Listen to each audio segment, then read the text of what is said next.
Cut ಆಗ್ತಾ ಇದೆ. ಆಗೋಯ್ತು ಸರ್, ಒಂದೇ ನಿಮಿಷ, ಇದೊಂದೇ ಒಂದು ವಿಡಿಯೋ ನೋಡ್ಕೊಂಡ್ಬಿಡ್ತೀನಿ.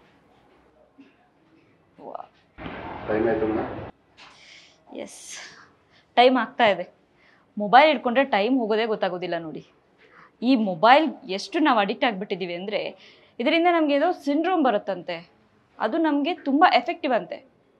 ಆ ಸಿಂಡ್ರೋಮ್ ಯಾವುದು, ಅದರಿಂದ ನಮಗಾಗೋ ಎಫೆಕ್ಟ್ ಏನು, ಅದರಿಂದ ನಾವು ಹೇಗೆ ಹೊರಗೆ ಬರಬೇಕು ಅನ್ನೋದರ ಕಂಪ್ಲೀಟ್ ರಿಪೋರ್ಟ್ ಹೇಳ್ತೀನಿ ಬನ್ನಿ.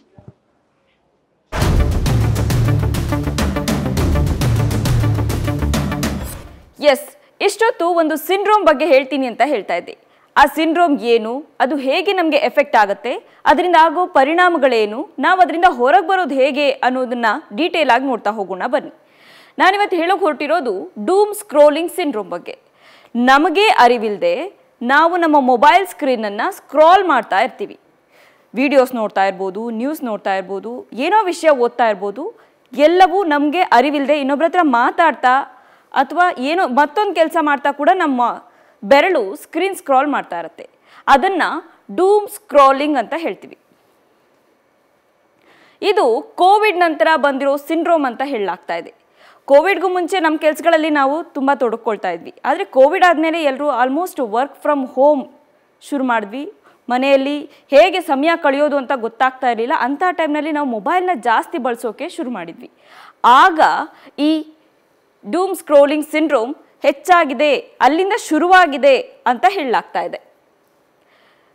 ಜಾಗತಿಕ ಸಂಶೋಧನೆ ಪ್ರಕಾರ ನಾವು ಪ್ರತಿದಿನ 6 ಗಂಟೆ 35 ನಿಮಿಷ, ಸರಾಸರಿ 6 ಗಂಟೆ 35 ನಿಮಿಷ ಮೊಬೈಲ್ ಬಳಸ್ತೀವಂತೆ. ಒಂದು ದಿನಕ್ಕೆ ಇಷ್ಟಾದರೆ ವಾರಕ್ಕೆ, ತಿಂಗಳಿಗೆ ಎಷ್ಟಾಗ್ಬೋದಲ್ವಾ? ನಾವು ಅತಿ ಹೆಚ್ಚು ಸಮಯ ಮೊಬೈಲ್ನಲ್ಲಿ ಕಳೆಯೋದೇ ಈ ಸಿಂಡ್ರೋಮ್. ಅಂದರೆ ಒಂದು ಸಿನಿಮಾ ನೋಡ್ತೀವೋ ಅಥವಾ ರೀಲ್ಸ್ ನೋಡ್ತೀವೋ, ಶಾರ್ಟ್ಸ್ ನೋಡ್ತೀವೋ, ಅಥವಾ ನಾವೇ ಏನಾದರೂ ಒಂದು ಆ್ಯಕ್ಟ್ ಮಾಡ್ತಾ ವಿಡಿಯೋ ಮಾಡೋವಂಥದ್ದು, ಇಂಥದ್ದೆಲ್ಲವನ್ನು ನಾವು ಡೂಮ್ ಸ್ಕ್ರೋಲಿಂಗ್ ಸಿಂಡ್ರೋಮ್ನಲ್ಲಿ ಸೇರಿಸ್ತಾ ಹೋಗ್ತಾರೆ. ಇನ್ನು ಈ ಸಿಂಡ್ರೋಮ್ನಿಂದ ನಮಗಾಗೋ ಸಮಸ್ಯೆಗಳೇನು ಅಂತ ನೋಡ್ತಾ ಹೋದರೆ, ಮೊದಲು ನಾವು ಒತ್ತಡಕ್ಕೆ ಒಳಗಾಗ್ತೀವಿ. ಕಂಟಿನ್ಯೂಸ್ ಆಗಿ ಒಂದಾದ್ಮೇಲೊಂದು ಯಾವಾಗ ನಾವು ವಿಡಿಯೋಗಳನ್ನಾಗಿರ್ಬೋದು, ಸುದ್ದಿಗಳನ್ನಾಗಿರ್ಬೋದು, ಏನೋ ಒಂದು ವಿಷಯಗಳನ್ನ ನೋಡ್ತಾ ಹೋದಾಗ ನಮಗೆ ಒತ್ತಡ ಶುರುವಾಗುತ್ತೆ. ಯಾವ ವಿಷಯನ ನಾವು ತಲೆಗೆ ತುಂಬಕ್ಕೆ ಹೋಗ್ತಾ ಇದ್ದೀವಿ ಅದು ನಮಗೆ ಕಂಟಿನ್ಯೂಸ್ ಆಗಿ ಆದಾಗ ಒತ್ತಡ ಹೆಚ್ಚಾಗುತ್ತೆ. ಅದರಿಂದ ಮತ್ತೆ ಕೆಲವೊಂದು ಸಾಫ್ಟ್ ವಿಡಿಯೋಸ್ ನೋಡ್ತೀವಿ, ಕೆಲವೊಂದು ಹಾರ್ಡ್ ವಿಡಿಯೋಸ್ ನೋಡ್ತೀವಿ. ಇಂಥ ಟೈಮ್ನಲ್ಲಿ ಆತಂಕ ಕೂಡ ಹೆಚ್ಚಾಗುತ್ತೆ. ಇದರಿಂದ ಖಿನ್ನತೆಗೊಳಗಾಗೋ ಚಾನ್ಸಸ್ಸು ಜಾಸ್ತಿನೇ ಇರುತ್ತೆ. ಇನ್ನು ಕಂಟಿನ್ಯೂಸ್ ಆಗಿ ನಾವು ಕೈನಲ್ಲಿ ಮೊಬೈಲ್ ಇಟ್ಕೊಂಡು ಯಾವಾಗಲೂ ಬಗ್ಗಿ ಸ್ಕ್ರಾಲ್ ಮಾಡ್ತಾ ಇರ್ತೀವಿ ಮೊಬೈಲ್ನ. ಇದರಿಂದ ಕುತ್ತಿಗೆ ನೋವು ಬರೋವಂಥ ಚಾನ್ಸಸ್ ಜಾಸ್ತಿ ಇರುತ್ತೆ. ಇನ್ನು ಕಂಟಿನ್ಯೂಸ್ ಆಗಿ ಸ್ಕ್ರೀನ್ನ ಆನ್ ಮಾಡ್ಕೊಂಡು ನೋಡ್ತಾ ಇರೋದ್ರಿಂದ ಅದರ ಲೈಟ್ಸ್ ಕಣ್ಮೇಲೆ ಬಿದ್ದಾಗ ಕಣ್ಣು ನೋವು ಬರೋವಂಥ ಚಾನ್ಸಸ್ಸು, ಕಣ್ಣಿನ ಸಮಸ್ಯೆಗಳು, ಕಣ್ಣಿಗೆ ಗ್ಲಾಸ್ ಹಾಕುವಂಥದ್ದು ಇವೆಲ್ಲವೂ ಶುರುವಾಗುತ್ತೆ. ಇನ್ನು ಒಂದು ಕೈನಲ್ಲಿ ಮೊಬೈಲ್ ಇರುತ್ತೆ, ಇನ್ನೊಂದು ಕೈನಲ್ಲಿ ಸ್ಕ್ರಾಲ್ ಮಾಡ್ತಾ ಇರ್ತೀವಿ. ಎಡಗೈನಲ್ಲಿ ನಾವು ಜಾಸ್ತಿ ಹೊತ್ತು ಮೊಬೈಲ್ನ ಹೋಲ್ಡ್ ಮಾಡೋದ್ರಿಂದ ಎಡಗೈಗೆ ತುಂಬ ನೋವಾಗುವಂಥದ್ದು, ನರಗಳು ವೀಕ್ ಆಗುವಂಥ ಚಾನ್ಸಸ್ಸು ಜಾಸ್ತಿ ಇರುತ್ತೆ. ಇನ್ನು ಲೈಟ್ಸ್ ಕಣ್ಣು ಮೇಲೆ ಬೀಳ್ತಾ ಇದೆ ಅಂದರೆ ತಲೆನೋವು ಕಾಮನ್. ನೀವು ಸುತ್ತಮುತ್ತ ಇರೋರನ್ನ ಕೇಳಬಹುದು, ಮೊಬೈಲ್ ಬಳಸೋ ಪ್ರತಿಯೊಬ್ಬರಿಗೂ ತಲೆನೋವು ಅನ್ನೋದು ಸಾಮಾನ್ಯವಾದ ಕಾಯಿಲೆ ಅಂತ ಹೇಳಿದ್ರೆ ತಪ್ಪಾಗೋಲ್ಲ. ಇನ್ನು ವೆರಿಕೋಸ್ಟ್ರೋಮಾವನ್ನು ಹೆಚ್ಚಿಸುತ್ತೆ ಈ ಸಿಂಡ್ರೋಮ್. ವೆರಿಕೋಸ್ಟ್ರೋಮಾ ಇದಕ್ಕೊಂದು ಉದಾಹರಣೆ ಕೊಡ್ತಾ ಹೋದರೆ, ಒಂದು ಆಘಾತಕಾರಿಯಾಗಿರುವಂಥ ವಿಡಿಯೋವನ್ನು ನೋಡುವಂಥದ್ದು. ಅಂದರೆ ಎಲ್ಲೋ ಒಂದು ಕಡೆ ಬ್ಲಾಸ್ಟ್ ಆಗಿದೆ, ಇಲ್ಲ ಎಲ್ಲೋ ಒಂದು ಕಡೆ ಆಕ್ಸಿಡೆಂಟ್ ಆಗಿದೆ. ಅದನ್ನು ನೋಡಿದ ತಕ್ಷಣ, ಈಗ ಬೆಳಗ್ಗೆ ನಾವು ಚೆನ್ನಾಗಿ ನಿದ್ದೆ ಮಾಡಿ ಎದ್ದಾಗ ಅಂಥ ವಿಡಿಯೋಗಳನ್ನು ನೋಡಿದಾಗ ನಮ್ಗೆ ಏನಾಗುತ್ತೆ, ನಾವು ಶಾಕ್ ಆಗ್ತೀವಿ. ಅಯ್ಯೋ ಹೀಗಾಗೋಯ್ತಾ ಅಂತ ನಾವು ಯೋಚನೆ ಮಾಡ್ತೀವಿ. ನಾವು ಅದನ್ನು ತಲೆಯಲ್ಲಿ ಈ ಥರ ಆಗೋಯ್ತಲ್ಲ ಅನ್ನೋದ್ರ ಬಗ್ಗೆ ನಾವು ಒಂದು ಫೀಲ್ ಮಾಡ್ಕೊಳ್ತೀವಿ. ಅದನ್ನು ವೆರಿಕೋಸ್ಟ್ರೋಮಾ ಅಂತ ಹೇಳ್ತೀವಿ. ಆ ವೆರಿಕೋಸ್ಟ್ರೋಮಾನ ಹೆಚ್ಚಿಸುತ್ತೆ ಈ ಸಿಂಡ್ರೋಮ್. ಇನ್ನು ಕಾಮನ್ ಆಗಿ ಮೊಬೈಲ್ನಲ್ಲಿ ನಾವು ಒಂದೇ ಥರದ ವಿಷಯಗಳನ್ನ ನೋಡೋದಿಲ್ಲ.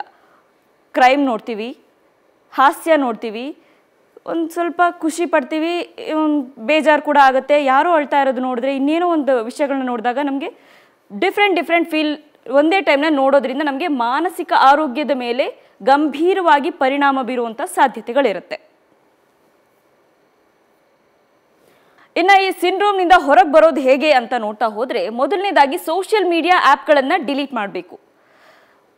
ಒಂದೇ ಪ್ಲೇಸ್ನಲ್ಲಿ ಮೊಬೈಲ್ನಲ್ಲಿ ಇಡೀ ಜಗತ್ತನ್ನು ನೋಡ್ಬೋದು, ಎಲ್ಲೆಲ್ಲಿ ಏನೇನು ಆಗ್ತಾ ಇದೆ, ಹೇಗೆಲ್ಲ ಬೆಳವಣಿಗೆ ಆಗ್ತಾ ಇದೆ ನಮ್ಮ ಜಗತ್ತು ಅನ್ನೋದನ್ನು ನೋಡ್ತಾ ಇರ್ತೀವಿ.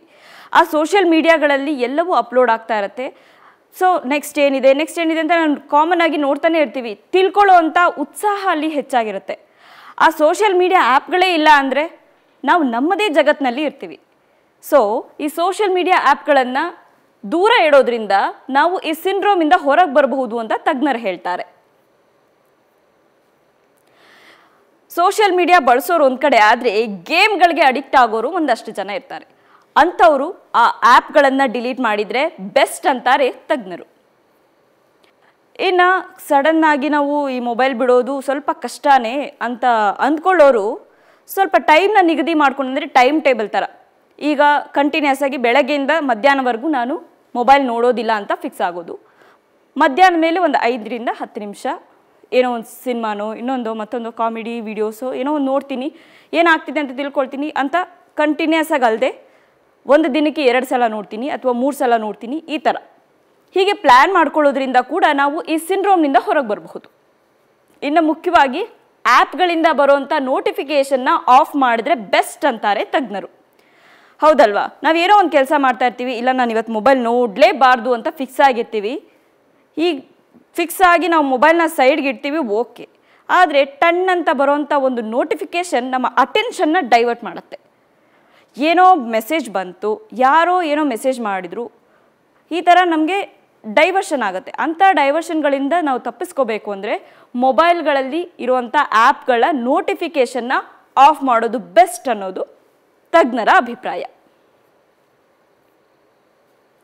ಇನ್ನು ಡೈಲಿ ರೊಟೀನ್ನಲ್ಲಿ ಸ್ವಲ್ಪ ಬದಲಾವಣೆ ಮಾಡಿಕೊಂಡ್ರೆ ಬೆಸ್ಟ್ ಅನ್ನೋದು ಕೂಡ ವೈದ್ಯರ ಮತ್ತು ತಜ್ಞರ ಅಭಿಪ್ರಾಯ. ಅಂದರೆ ನಾವು ಏನು ಮೊಬೈಲ್ಗೆ ಕೊಡ್ತಾ ಇದ್ದೀವಿ 6 ಗಂಟೆ 30 ನಿಮಿಷ, ಸರಾಸರಿ 6 ಗಂಟೆ 30 ನಿಮಿಷ ಟೈಮ್ನ ನಾವು ಬೇರೆ ಕೆಲಸಗಳಿಗೆ ಉಪಯೋಗಿಸ್ಕೊಂಡ್ರೆ ಆಗ ನಮ್ಮ ಟೈಮು ಜಾಸ್ತಿ ಆಗುತ್ತೆ. ನಮಗೆ ಟೈಮ್ ಇಲ್ಲ ರೀ ಅನ್ನೋರೆಲ್ಲ ಈ ಟೈಮ್ ಟೇಬಲ್ನ ಫಾಲೋ ಮಾಡಿಕೊಂಡು ನಮ್ಮ ಡೈಲಿ ರೊಟೀನ್ನ ಬದಲಾಯಿಸ್ಕೊಂಡ್ರೆ ನಮಗೂ ಟೈಮ್ ಸಿಗುತ್ತೆ, ಮೊಬೈಲ್ನಿಂದ ದೂರ ಇರಬಹುದು, ಈ ಸಿಂಡ್ರೋಮ್ನಿಂದ ಹೊರಗಬಹುದು. ನೀವು ಕೂಡ ಈ ಸಮಸ್ಯೆಗೆ ಒಳಗಾಗಿದ್ರೆ, ನಿಮಗೂ ಈ ಸಿಂಡ್ರೋಮ್ ಇದೆ ಅಂತ ನಿಮಗೆ ಅನಿಸಿದರೆ ಆದಷ್ಟು ಬೇಗ ಎಚ್ಚೆತ್ಕೊಳ್ಳಿ. ಈ ಸಲಹೆಗಳನ್ನು ಪಾಲಿಸಿ ಆರೋಗ್ಯವನ್ನು ಉಳಿಸ್ಕೊಳ್ಳಿ. ಕ್ಷಣದ ಮಾಹಿತಿಗಾಗಿ ನೋಡ್ತಾ ಇರಿ ನ್ಯೂಸ್ ಫಸ್ಟ್, ನಿರ್ಭೀತಿಯಿಂದ ನಿಮ್ಮ ಪರವಾಗಿ.